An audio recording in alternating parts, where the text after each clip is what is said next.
Good morning to all my subscribers. Isa pong magandang umaga at nandito na naman po ako sa kahabaan ng East-West Road, Daine, Indang, Cavite. But before we proceed, please visit us in our Facebook page and TikTok account for more posted videos.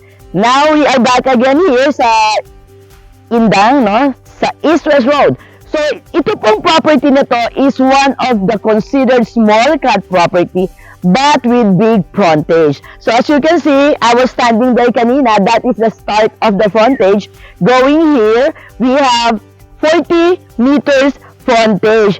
And this is, what's good in this property is you can do this as one of the business establishment that you wanted. Pwede nyo po itong gawing farmland lang or pwede nyo po itong gawing restaurant or whatever business that you are thinking of. Kagandahan po nito, beside po ito dito sa newly constructed na napakalaking road development dito po sa East-West Road, Indang, Cavite.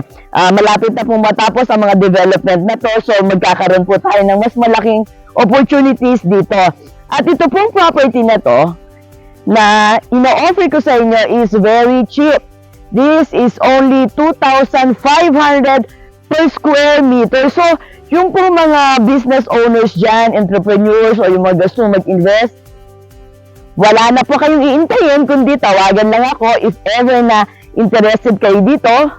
You can check the description below and you can call us dito sa Yvonne's channel. But please, don't forget, dun sa mga hindi pa nagsasubscribe, please don't forget to like, share, and subscribe Yvonne's channel. At sa mga nag-subscribe na, maraming salamat po sa pagpapatuloy nyo ng panonood ng aming mga videos. Thank you!